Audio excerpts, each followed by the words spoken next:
अन्याय झाला की कोणी येत नाही, ही वाक्य त्या दिवशी पुन्हा एकदा खरं ठरलं. पुसेगाव हिंद केसरी मैदानानंतर जे काही घडलं ते फक्त एक निर्णय किंवा एक वाद नव्हता, तर बकासूरवर प्रेम करणाऱ्या लाखो मनांचा आक्रोश होता. मैदानात बकासूर उतरला की गर्दी वाढते, लाईव्ह सुरू होतात, चॅनल चालतात, फॉलोवर्स वाढतात.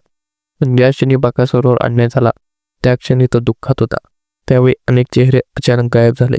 तेव्हाच मामा पुढे आले आणि त्यांनी जे बोललं ते अनेकांच्या मनातलं होतं. मामा बोलत होते तेव्हा त्यांचा आवाज भावुक होता, शब्द थरथरत होते, पण निर्णय ठाम होता. आता कोणीही मुलाखत घ्यायला येऊ नका, आम्ही आमचं पाहू. हे शब्द ऐकता सोशल मीडियावर एकच लाट उसळली. हजारो लोकांनी एका स्वरात सांगितलं, मामा तुम्ही बरोबर बोलता. कुणी म्हणावं, तुम्ही चॅनल सुरू करा, पूर्ण सपोर्ट आहे. कोणी लिहिलं, आजपर्यंत सगळ्यांनी बकासूरच्या नावावर स्वतःचा फायदा करून घेतला. हा पाठिंबा केवळ कमेंट्स पुरता मर्यादित नव्हता, तो विश्वास होता. लोक स्पष्ट बोलू लागले, बकासूर जिंकला की सगळे येतात, हरला की अडचणीत आला की कोणी दिसत नाही. ही जखम अनेकांना टोचली होती. काहींनी तर थेट बहिष्काराची भाषा केली. आता हे चॅनल बघायचे नाहीत, कारण बकासूर त्यांच्यासाठी फक्त कंटेंट नव्हता, तो देव होता. बकासूर हा देव आहे हे वाक्य शेकडो वेळा दिसत होतं.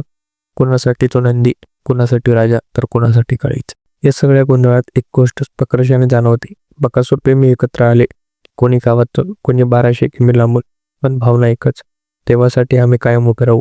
लोक म्हणत होते आता घरी बसून लाईव्ह पाहू, पण त्या लोकांना जवळ येऊ देऊ नका. हा राग वैयक्तिक नव्हता, तो स्वार्थाविरुद्ध होता. जे सुखात उभे राहिले नाहीत त्यांना दुःखातही उभे करू नका, ही भूमिका लोक स्वीकारत होते. मामांचा निर्णय त्यामुळे मोठा ठरला, कारण तो फक्त एका व्यक्तीचा नव्हता, तर हजारो बकासूर प्रेमींचा आवाज होता. हा प्रसंगी गोष्ट शिकवून गेला, बकासूर हे नाव वापरून कोणीही मोठं होऊ शकत नाही, पण बकासूरसाठी उभं राहायला छाती लागते. आज लोक म्हणतात देव देवच असतो, आणि बकासूरसाठी तो देवत्वाचा दर्जा अजून मजबूत झाला आहे. शेवटी एकच भावना उरते, अन्याय झाला तरी बकासूर एकटा नाही, मामा आहेत, प्रेमी आहेत, आणि ही श्रद्धा आहे. आज नाही तर उद्या मैदानावर उत्तर मिळेल, कारण राजा हरला तरी राजा असतो. देव बकासूर, डॉन बकासूर, जय महाराष्ट्र.